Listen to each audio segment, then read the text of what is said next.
Hello and welcome to episode 8 of Judgement Day with me, Marc Cairney, joined today by David Logue, the face that doesn't run the place. We thought that it was getting a bit too easy for me, so after a wee bit of thinking, me and David decided that he would maybe ask me a few questions without me knowing the questions that have already been pre-decided are going to be asked, and then just give me the questions ad hoc, and I'll have to think of an answer and back up any arguments that David might put towards me. And I thought it was a wee different twist on it because it's all right me sitting here for 5 minutes and rhyming off my reasons for the answer of my question, but David normally provides me with a good wee bit of back and forth, not just for the sake of it. That's quite important, that it's quite natural and it's no synthetic. So if David agrees with me with the questions and the answers, then he'll normally just move on to the next question. But if it's something that he has to wanted to be elaborated, then we will do that, and we'll move on as quickly as possible to the next question. So I think we're going to try and extend it to maybe, rather than just 3 questions, maybe day 4 minimum, given time parameters and all the rest of it. So David, hit me with your first question, mate, and thanks for joining me, mate. How are you? Thanks very much for having me on. I'm really looking forward to being the advocate for the guys and the girls that want to put the questions to the judge. We, like you said, we decided that you weren't going to look at the questions on YouTube.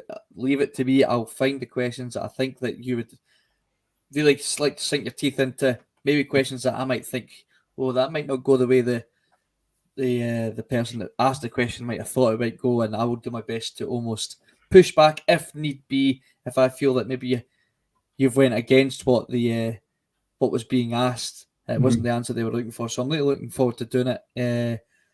Mark, so this is going to be a nice wee concept. We can almost call it Judgement Dave, if you just a wee bit of pun there. Okay, Mark, let's get to the serious. He's already making decisions. I love this guy. We've got you in the court, mate. We've got you. Time to hold court, Mark. All right. So, first question comes from Pam. Do you think having a majority of home fans at Glasgow Derby games will be long term? From Pam. Oh, first of all, thanks for the question, Pam. It's good to see you put a wee question. I see you in the live chat very often, so it's good to get a bit of correspondence from you. So I think this will come down to Rangers. I think there's a willingness from Celtic to make the actual allocation as big as possible. But I think the decision will come down to Rangers, how they play the game and how they kind of hardball Celtic into getting at least what they want out of the situation. In my position, I think Celtic and Rangers should, for the benefit of the spectacle itself, but not only that, the fans that are paying a lot of money to go and watch the clubs. Celtic could potentially win the league at Ibrox in 3 weeks' time without any away fans there, and that's not acceptable. It's probably one of the only leagues in the world where that happens, and it's just a small-mindedness, pettiness, everything that you associate with Scottish football. It just comes to the fore as soon as you mention Celtic and Rangers names, and that even stems to the board as well. I think that it will get to a point where the clubs will feel a wee bit forced by the fans in general, and maybe Sky. I think Sky might get into the situation where they feel like the spectacle needs that wee bit of away fans to get the colour and atmosphere that it's quite world famous for. I noticed in the game at Celtic Park, the 3-2 game a few weeks ago, I loved it. I mean, I love beating him. I don't care if he scored 1 goal or he scored 5 goals, but I've always enjoyed it a bit more when you can see their fans, and when you walk up through the concourse and you walk out up the stairs and you walk out, you just see that big patch of blue. It reminds you why you're there, and I think a lot of people tune in for that kind of contrasting colour and contrasting beliefs and atmosphere. I don't think it's going to happen overnight, Pam. I think it's going to take a couple of seasons. Something's going to have to make this company ahead for it to be something that's going to go back to what we're used to. And I don't even mean 7,000. I even mean getting as little as 3,000. But I think it might well just be the case where that as a Celtic fan base, we're going to have to put up with it for a wee while, because we've seen how petty Rangers can be with the cinch behind them when they're doing interviews on a million other different things. So no. As far as I'm concerned, sooner the better. Do I think it will happen? Yes, the fans will be back. Just no short term. Should we be waiting for 2 or 3 seasons of Mark? Shouldn't the SPFL be stepping in? It's there. At the end of the day, they're the guys that are meant to be in charge of this league, not Rangers, not Celtic, not Sky. It should be the SPFL. Do they guys need to step up and grow some cojones, some balls, and say, look, guys, get your act together? In fact, don't even get your act together. We're telling you, as the leaders and of this league, we're telling you this is what needs to be done. You cannot have a spectacle that we have advertised for years as the Old Firm or the Glasgow Derby, whatever you want to call it, and have no fans in the ground at all. Like, it shouldn't be up to Sky to determine how many fans are allowed in. It shouldn't be down to Rangers or Celtic. It should be down to the guys that run the league. There's rules in place within every league. I mean, could you imagine if this happened in England? It just wouldn't happen. Manchester United telling Man City they weren't allowed in their ground. The Premier League wouldn't stand for it. And No. The SPFL should start acting like big boys, put the big boy pants on, and just tell us, look, this shouldn't be the case. It's not good for Scottish football. Well, you're right. They're the custodians of this league, and they should act like it. I don't think Kilmarnock and Aberdeen could have this much power where they could decide there's no away fans. There's a minimum amount of fans. I think it's like 3% or something like that, David. You might need to correct me on that at a later date. I think it's 5% in Europe. So there's a minimum amount you've got to offer away fans, and that's for sporting advantage. It's for sporting fairness. It's for the away fans to go and see their team. There's a million reasons for it. Well, probably 2 or 3 reasons, and I'm exaggerating a million, but it's amazing how Celtic and Rangers, and we all know it's been Rangers, have just happened to just easily push this rule aside. And the power these 2 clubs have got is just so much so that they probably wouldn't even fight one of them, never mind both of them. And the thing is with this is, like, it's almost been decided by both of them at the same time. As, like, I tell you what, we're not happy with safety, so I tell you what, we'll not give you a crowd, a fan, and a wee support, then you do the same, and both like that. Fair dues, we'll do that. And it shouldn't be up to us or our directors or our SLOs or security officers to work that out. That should be a case of the SPFL board telling every club, including Celtic, including Rangers, that a minimum amount of fans should be attending as an away support. And now we've seen Kilmarnock starting it, Hearts have been doing it, Hibs have been doing it. All these teams that are actually been skint for years, taking in the 40, 50, 60, £100,000 a match when Celtic and Rangers show up, and they're deciding to cut allocations. The same fan base who complain that there's not enough money in the game. That's a travesty for Scottish football, that we've got a group of directors and a group of boardmen in each club that are that petty and small-minded that they would rather have a half-empty stadium, or 3/4 empty stadium, than sell them out. I don't know any pub, restaurant, sporting event where the people in charge of these events go out their way not to sell tickets, David. I just don't get it. It'd be like you calling off 2 of your barber's chairs just for the sake of it, singing or cutting hair on their chairs. I mean, it just makes no fiscal sense whatsoever. Celtic and Rangers at least can make fiscal sense of that decision, because they can sell them anyway. Whether it's £50 to you or £50 to Rangers fan, David, it doesn't matter to Celtic, to Rangers. But I just think, and do you know what? If it's going to get to the stage where it's just going to be a case that the home team just tends to squish it, and then these games are going to start to be deleted, mate, for both sets of fans. I think it's the best game in the world. There's no a match. There's very rarely have I watched any match of football where I'm so engrossed and so passionate and so in sync with the team as when we're playing Rangers. And that's been taken away from me. I've not been in Ibrox since that decision was made in 2019, I think it was. it's a travesty, and I think it will get back to some remnants. It won't be 7,000, but I think we will see at least a wee bit of colour back in the stadiums. That's a great question, Pam, and thanks for tuning in, and hope to see you in a live chat soon. David, have you got another corker for me on your dossier there? Yes, I do. So, speaking of them, see if I pronounce it. I always look at some of these YouTube names and I wonder if I'm completely butchering them. But Alex Stubbsy, 1967. How do we win on Sunday? Well, David, that name has sunk me a few times. By the way, I actually pronounced his name Stubbsy. I mean, after one of my favourite players, it's not Stubbsy. Sorry, Alex. Thanks for your question, but it's a good question actually, because if I had the actual answer, then I'd be probably doing well. But what I have got is there's a blueprint out there for how Celtic have played against Rangers and the formula that's worked. And for me, Celtic, when we've played Rangers and won under Ange, it's been through a speed of movement and speed of thought, hitting them on when they're on the hop.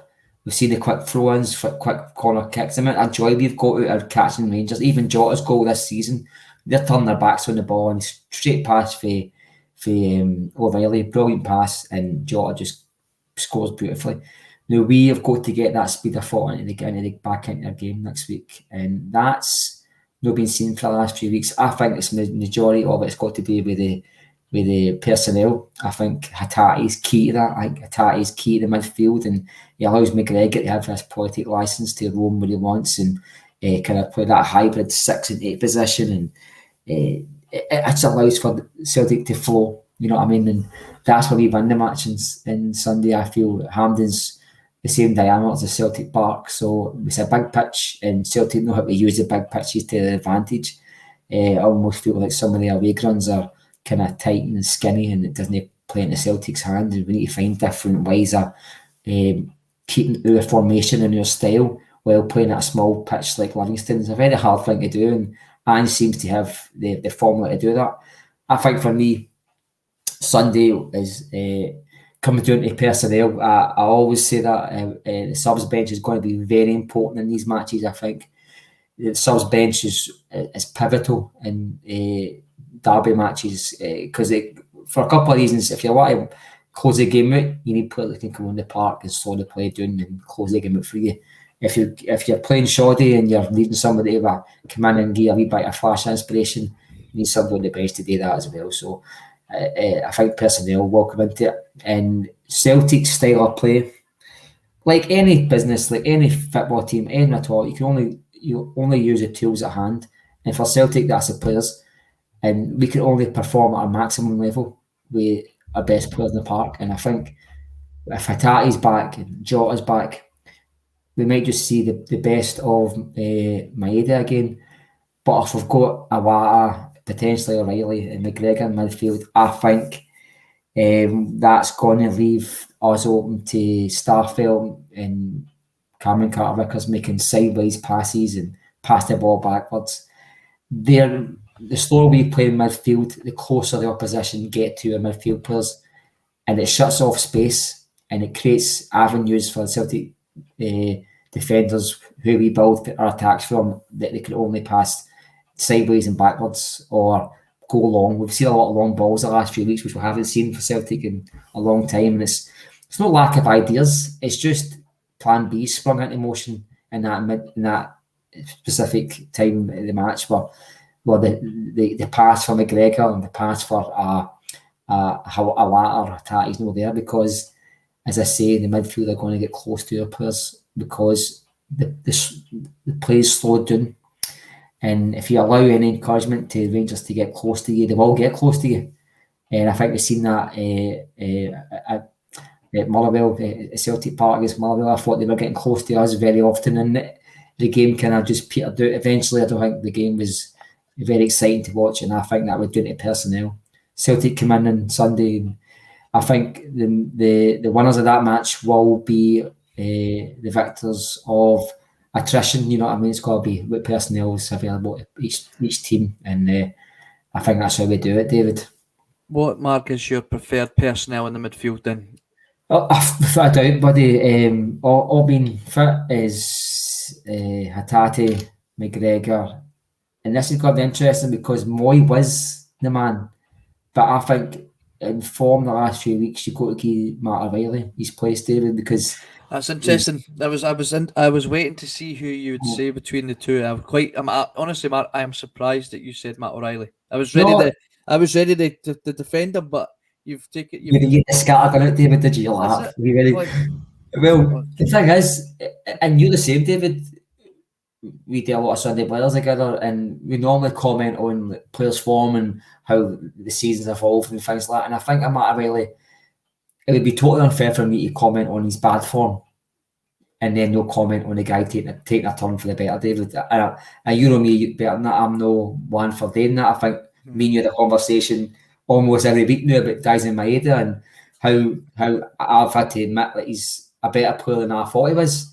I'm happily going to do that. I think he took a wee dip the last. He definitely has. But I don't think that should misalign the guy's season. I think the guy's season's been a very good season for the guy. You know what I mean? I think O'Reilly, because I'm not just saying this because he had Adam Moyes at bad form.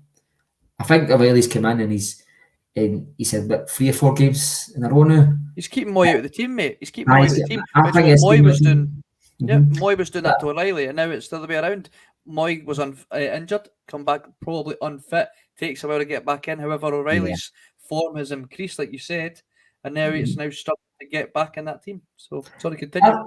No, you're right, and I think it's only fair that when players are up in their game, that we give them give them credit. You know, as much as I'm the first person to say a player's hitting bad form, I've got to be honest with myself and honest with everybody and say, look, they're turning the corner, they're getting back to a wee bit of their best fit. But I don't think he's at his best football for what we've seen in the latter stages of last season. I got still to come with the guy.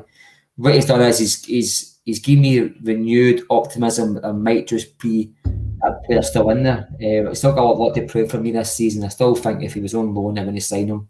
That's just my opinion on it. But I think if I see the team sheet and I think we can afford O'Reilly's I think O'Reilly needs 2 touches of the ball, David. That's my concern about O'Reilly. He needs 2 touches and then the pass is made. He can't do that in a fast-paced, fast-moving midfield. Now, if you've got a Wata there, who I think is technically very, very good, I'm really excited about this guy. I think this guy will be player of the year next year. I'm really buzzing about this guy, right?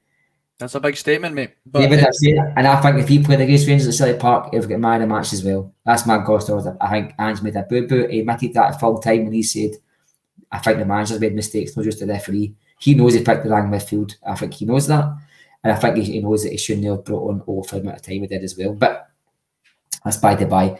I think if we play a Wata, if there's no Hatate, if we play a Wata, O'Reilly and McGregor, I've got concerns about that, mate. I really do. But if we've got Hatate in there with O'Reilly and McGregor, I think we can compensate with O'Reilly's vision for a pass. We'll kind of dumb down his need for 2 or 3 touches of the ball, and that might be a good dynamic for the Celtic midfield.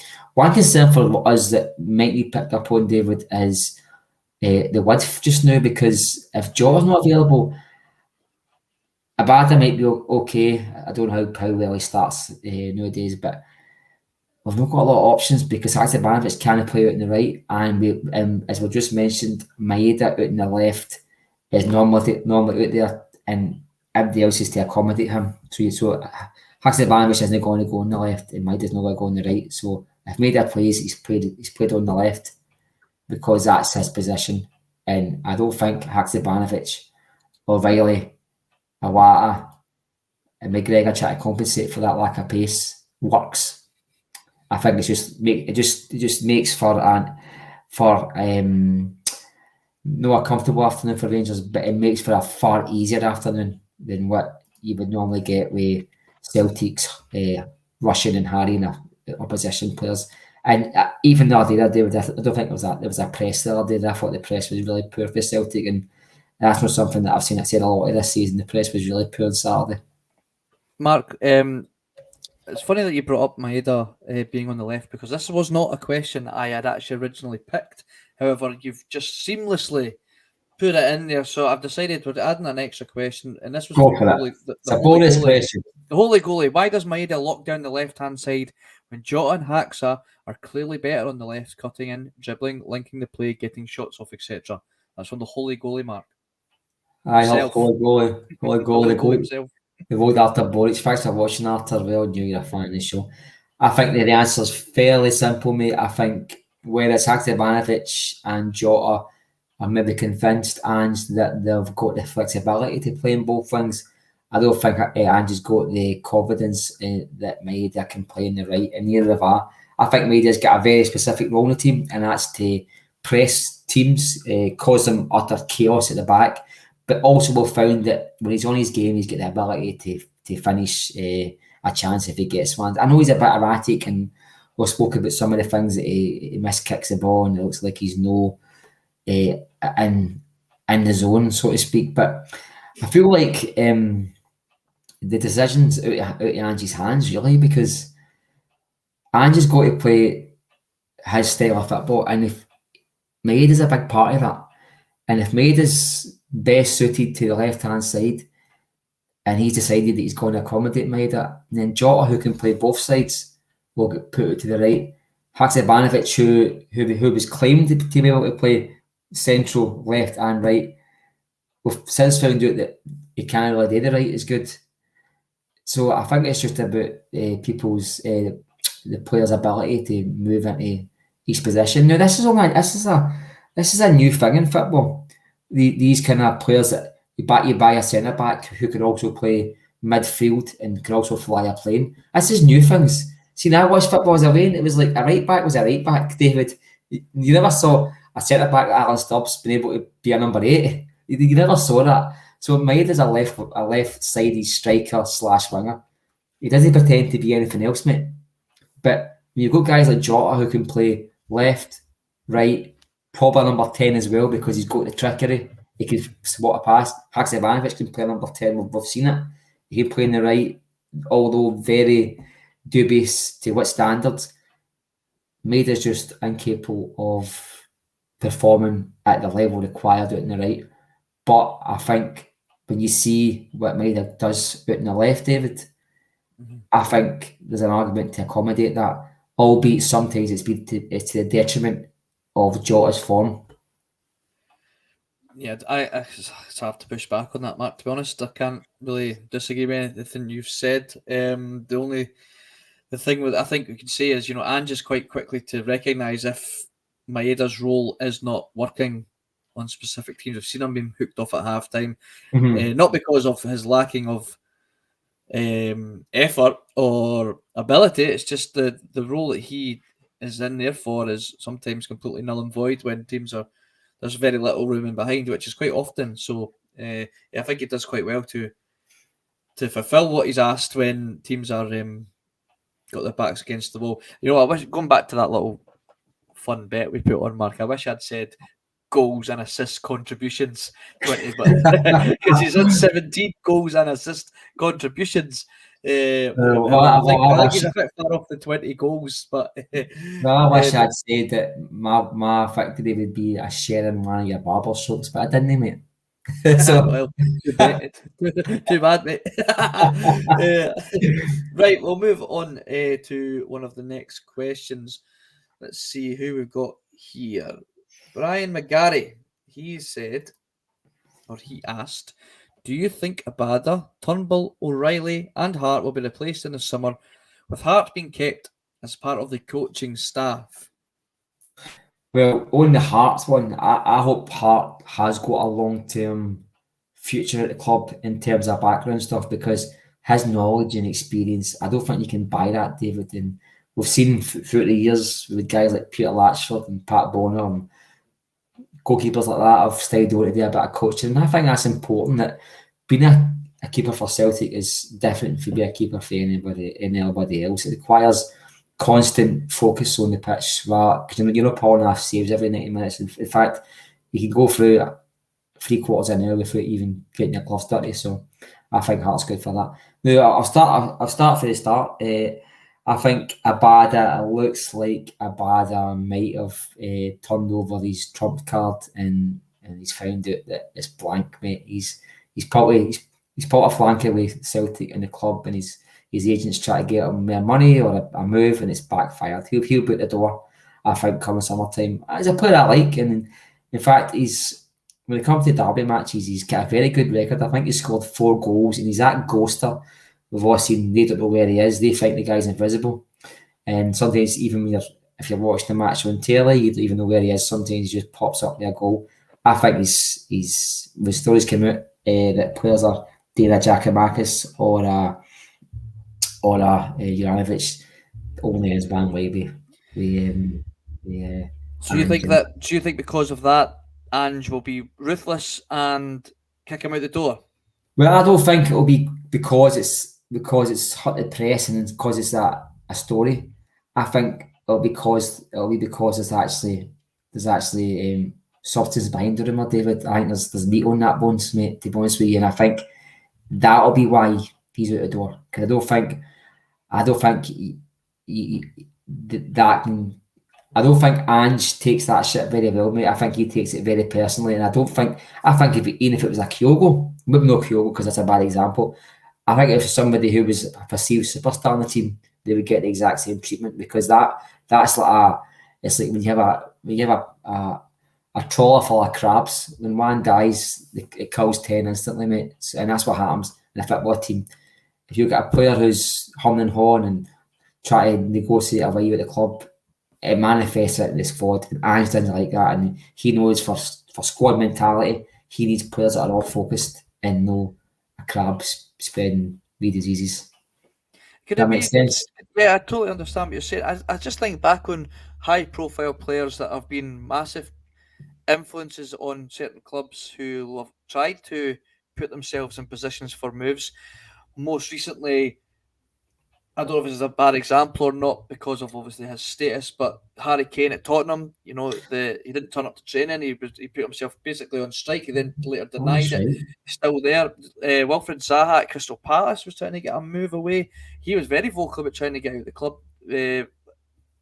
And Crystal Palace dug their heels in and didn't allow him to leave because he was one of the best player at the club. Now, does that mean that there's no reason why Abada can have his head turned by a club like Ajax, but that doesn't because of the position that we are in in terms of the length of the contract, looking at his goal contributions this season and last, he's still got a massive part to play for this club. And just because you've had your head turned and been flirting with the clubs away, does that really completely shut the door behind you that you can't get your way back into Ange's plans?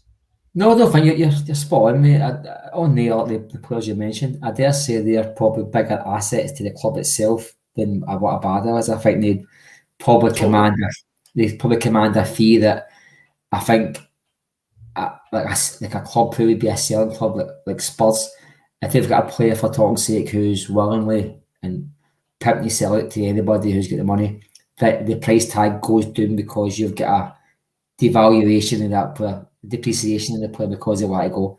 I don't think that's the case with Abada. I think, Abada, up until he was injured there, had featured in every single Celtic match this season. He got game time in every single match. So that tells me that Ange trusts the boy.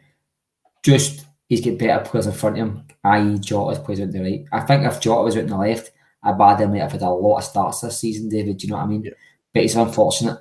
And you're right, the door isn't shut on Abada. Far from it. I'm pretty sure his football ability could win himself back into the eyes of the fans, and Angie's good books again. But just our experience so far with Ange, I may have took a situation wrong, but just our experience with Ange so far, he doesn't mess around. It doesn't fuck about, David, and I think and that's why I'm asking, Mark. That's why I ask, is that perhaps a little flaw that he's willing to give a player that does so many goal contributions just because he's had a young lad's had his head turned by a club, the apparent Ajax. A lot of players are going to have their eyes turned at Ajax. It's a bad thing for Celtic as well, because if you're trying to entice young football players to the club, and I've said this before when we get short of a lot of the youth players under Lennon, I would say to myself, how can we entice youth players to come in the league when they're not getting game time, they're not getting any minutes, and then when they do get minutes, it's because 15 guys are out with COVID. Which chance have you got? And I think no, I totally with you, mate. I'll move on to David Turnbull. David Turnbull. If we get money back on that guy, then I would take it. I don't think he's a bad player, David. I really don't. I think the guy could probably play in the English Championship. I'm pretty sure that there's a level for him. He's just not a Celtic player. I'm sorry to say that. And I know he can score goals from outside the box, but he's also capable of digging a hole from Celtic Park through to crude oil in Iraq somewhere. He just does that wee spin on the ball. Takes too much time on the ball. Lets defences regroup. He's just know that clinical midfielder we need, mate. And he's not an Ange player in terms of Ange gives him game time. We've seen it, I think, more so last season when we were desperate. But I don't think David Turnbull is Celtic's future. I don't think he's going to be Celtic's future ever. It was a wee shining light inside the jobby that was 2021 season under Lennon. That's all he was, mate. It was a wee bit of him in sorrow. Believe it or not, for a while we're seen as the future. I don't think for me he might have good goal contributions. He might even have a lot of goals for Celtic. I can't actually remember him having a good 10, 15 goal season, but you know they need that for a midfield player. I just don't think he's good enough for Celtic, David. I think he's probably a better squad player, but a squad player at the level that I don't think Celtic are going into now, and Celtic are trying to evolve, and I think he'll just fall by the wayside.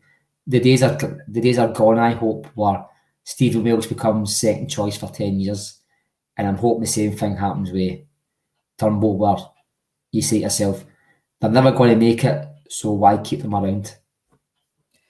I'm looking at his stats from last season because if you don't mind me looking back, it's interesting because he was almost one of the first names on the team sheet when Ange first came in. Because I remember there was a lot of talk that Turnbull wouldn't manage to work in an Ange system. Yeah. And he was kind of proving that wrong for a little while, that he was almost one of the first names on the team sheet, whether that was just because he was tried and tested in the league. He scored 10 goals and had 8 assists over 42 appearances last season. That was over... Very good. Obviously, the Premiership, the Europa League, qualifying for the Europa League, your Scottish, the League Cup, even Champions League qualifiers. He didn't actually play in any of the qualifier games. But 10 goals, 8 assists in 42 games. It's just funny to think because like I said, he was one of the first names on the team sheet by the looks of it last year. So it's quite crazy how quickly he has dropped down the pecking order with the likes of O'Reilly, Tati, Moy, all getting ahead of him. Yep, it's quite surprising. So I think you're right. He is a good player. He's just perhaps not evolved quick enough. I'll ask you a question, David. Is a Celtic player in a different era, i.e. a player under a lesser Celtic team would have played 100 games for Celtic without, like for instance, if he'd played under maybe Dyler's Celtic, he'd have been in Dyler's team, easy. Aye, I think that's so. What I mean, yeah. And I think it's because and that was a good, Armstrong and the likes of, it was a wasn't a bad midfield. That was a good select team, eh? It wasn't a good bad select team. I just think that we've evolved a fair bit since then, mate. I think so, mate. I think, as I said, I think maybe he maybe wouldn't have maybe been looked at so regressively if he'd played in a kind of inferior Celtic team. But I say the same thing about Tosh McKinley. What a player he'd be in this Angie's team, would he know? He'd be a class act. If you're not scoring 25 goals from his crosses in this inverted fullback role, and there's something wrong with you. What a cross that guy had. Probably the best crosser I've ever seen in a Celtic jersey, quite honest with you.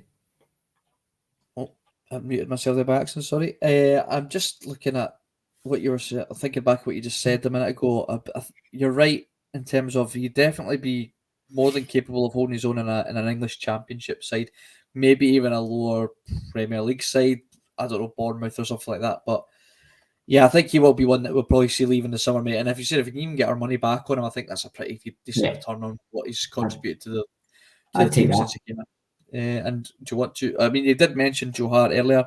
Do you think he will be replaced next year? Well, I know you said you'd like to see him still at Celtic, whether it wasn't a coaching role, like Brian's suggesting. Of course, you're relying on Joe wanting to stay up in Scotland and in a coaching role when I'm pretty sure his family are still down south. I think the guy is saying a 3-year contract. I mean, only as little as 2 weeks ago or 3 weeks ago, he's saying how much he loves football. He's going every day and he's learning after a guy. You're not talking like that if you're just ready to go back up the road. I think he's back down the road. He's got a 3-year contract. I think he will start next season as number one again. And I don't hope I'm wrong because I think he's been a good servant for Celtic, David. I don't see the rush. I say the same thing about Michael Lustig. I didn't see the rush to get rid of him. I think there was obvious frailties in the defence, especially in Europe under Lustig, but I didn't see the rush to get rid of the guy. Sometimes we're looking for the perfect player that doesn't exist. Now, we're not going to have Neuer at Celtic, you know what I mean? We can't bring in a 25, 26-year-old player who's maybe been on the bench at Arsenal for 5 years, and him come on, be a good keeper, a good commander of the box, maybe not come out and catch the ball very often, but also have his experience and be able to pass the ball for the back. Doesn't work out that way. In fact, see if you actually look at his possession, his passing accuracy, it's in the high 90s, David. Mm-hmm. I mean, it's like when you think about him, you just think about that mistake at Ibrox that let Rangers back into the game. But you don't think about his save in the second half. When Rangers should have made it 3-1 and Matonga was and he put off a brilliant save right before Arthur Johnson got on the plaudits for his sliding challenge. And yes, I remember. Yep. And don't forget, this is a man who wasn't sure how much broken glass was lying beside him on the grass. Didn't care, a total professional. I think if we're looking at budgets, and as far as I'm concerned, certainly they've got enough money where they shouldn't have a bloody budget. They should have a ceiling that they can go to in terms of overall spend, but they shouldn't be saying it's £5 million for this position and 4 for that. I think if you're trying to manage the money you've got, I don't think I'd be flinging money at a goalkeeper just yet, David. I think I'd rather use that extra £3-4 million that would go on that person. I think I would rather use that on getting to the next level of backup striker or the next level of just if a Bada's replacement. Because we're not going to get, if we get £10 million for a Bada, for talking sake, we're not going to spend £10 million on his replacement. But see if we can use some money put aside for that extra level of player. I've said to Bhoycie a few times that sometimes we buy players who need that 18 months of training ground work to get them up to speed, the level we're at. See if we can avoid that transition period that year and just buy that guy who's already just bypassed that guy's period in his career, he's already played some Europa League games. He's already played in a team fighting for the top 6 in a Dutch league or whatever. Somebody with that level of experience. Go for them rather than spend that money on a position that I don't think is needed in Europe. And don't forget, David, I think it was last season in Europe, there was a game Celtic were 2-0 up, and I think we might have lost it. I think it was Betis, or it was a game. And Joe Hart played one of the best European performances I've seen for a keeper in years. There was about 7 saves he pulled off. There was one he pulled off a treble save, but Celtic ended up losing the match. And seeing it was a match, you don't see Carl McGregor's volley against that Michelin game because he lost the match. That's never played again. You know what I mean? A volley that was as good as any volley, as good as Paul Stay's volley at Ibrox. But you don't see that goal again because they lost the match. And you won't see Joe Hart's performance being praised to the hilt in that European match because, and that was an outstanding match. I don't know if you remember, David, I think it was, what game was it? It was a game we lost. I think we ended up losing the game 4-2, I think. But that match, he just pulled off save after save after save. Yeah, maybe a lot worse. And Mark, Joe Hart. I want to look at Joe Hart quickly and look at his playing career, okay? So it was Shrewsbury Town, played 54 appearances for them, and then he was at Manchester City between 2006 to 2018. He had 266 appearances. I'm fairly confident he's one of England's highest capped goalkeepers. He was the number one for a very long time. One of the most sought after goalkeepers in the world at one point. He is only 36 years old. We signed him at 34, all right? When he left Manchester City, he went on loan to Torino in Italy, and he played 36 games for them, and then he went to West Ham on loan and played 19 games. He then went to Burnley and played 19 games, and then Tottenham for played no appearances whatsoever. If you were to take away, now, he made some mistakes in his career. I think he obviously, he's made it very obvious. He loves playing football. He wants to be playing football. And that's why he took the decision to go to a West Ham, a very, very big club. And then he went to Burnley because he wanted to play games. However, if you looked at Burnley's goalkeeping options back then, they had two out of three English international goalkeepers. He was never getting in front of them because of his status of where he'd been. If you were to take away Burnley and even take away West Ham in between Man City and Torino before he came to Celtic, if we were to sign a 34-year-old Joe Hart that had left Man City and went to Torino and came to us at 34 years old, I don't think there'd been as many fans not upset, but concerned about a Joe Hart. You know, if you were to just forget about those poor decisions he made just because of the love of playing football, could you have thought back then going, by the way, we've got a possibility of signing Joe Hart? I don't think there'd have been any concern at the time. And 36 years old, still fairly young for a goalkeeper in today's footballing world. He keeps himself in unbelievable shape. I think you're right. I think he could be the number one goalkeeper next year, and it's going to take a hell of a goalkeeper to get him out of our box. Definitely, mate. It's going to take somebody with really good potential, or at least the next level, to displace him. And I don't think this Ange sees the rush either, mate. I think there's a goalkeeper in there. I've seen folk complain about punching the ball, David, but a lot of folk forget that it took Fraser Forster about 7 months to come out and catch a ball. I remember I was at Celtic Park and Stevie Woods was shouting and bawling for the full match at Fraser Forster, and they never looked back after that. So keepers, we don't get his betters are behind him. But David, I tell you something, if Kyogo gets 100 shots with no goalkeeper, he misses 25 of them. Nobody complains about that, David. We don't get the finished article. We don't get the perfect player. With the Scottish football, and I think Joe Hart is more than adequate for Celtic. Just look aside the fact that he makes the odd bad miss kick. He's a goalkeeper. Goalkeepers that play football only came into football in the last, maybe, I'm going to say, widespread, but the last 5-6 years, David. He spent 20 years being told not to touch the ball with his feet. He spent 20 years of his life saying, just you catch a ball and fling it to somebody. You don't play football, son. Yeah, that's your job. And he's obviously... Yep. Right, well, we'll move on to the very last question, okay? Because we put out a wee bonus one. This one is from Kieran, and we were talking about strikers a minute ago there, Mark, so it's a nice one to finish on. Realistically, what do you see in O to be hopeful about? He thinks that we'd have been better signing a stopgap such as Van Veen for 18 months, then maybe assessing a better option in the summer. That's from Kieran. So, first question, what are you hopeful? What have you seen out of O that makes you hopeful that he's going to be a Celtic striker? And then, second question, would you have been happy, and would you agree with Kieran that we should have maybe signed a stopgap in Van Veen for 18 months? Well, the thing about O that I like is he seems very powerful, and it's something that we're missing. Somebody, we need a centre forward who's a centre forward. We have to have a plan B, or at least a backup plan, or at least that European style option where when things are going bad, you can hit the ball at the park and have your striker take 2 touches of the ball and bring in your wide players.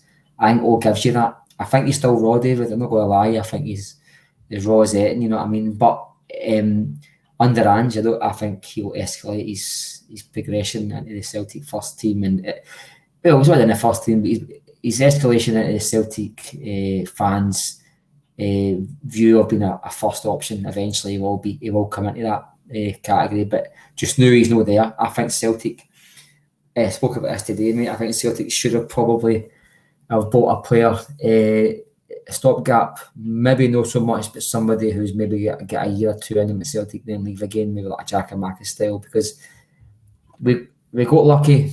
Our play doesn't rely on luck because we've got a brilliant manager and a squad of players who are up to the challenge, but there's some things that you rely on luck for, and that's like injuries, and you can't account for them, but you can give yourself the best possible chance should they arise. And Kyogo been injured for a period of time that was the nitty gritty. I wouldn't be convinced that O could pull us through it, mate. And I think his chance aside on Saturday, I mean that ball was hit him at 50 miles an hour, maybe more than that. I mean, it was a really there was a high velocity pass, and he just misjudged it, and that can happen. Maybe that's a bit of inexperience as well. You know, maybe Giacomakis does score that, but maybe Giacomakis doesn't get in that position either. Who knows? It's all ifs and buts. But and a Van Dien, I don't think you get to 31 without getting noticed higher than what he's been, the level he's been at. This could be a purple patch, like a swan song for this guy, because he's not played this sort of season before now, mate. And I don't think a guy in that standard walks up to Celtic Park, puts on that shirt that weighs very heavy and performs like a superstar. I think he would turn up and be an Nadia Chief. I mean, totally honest with you.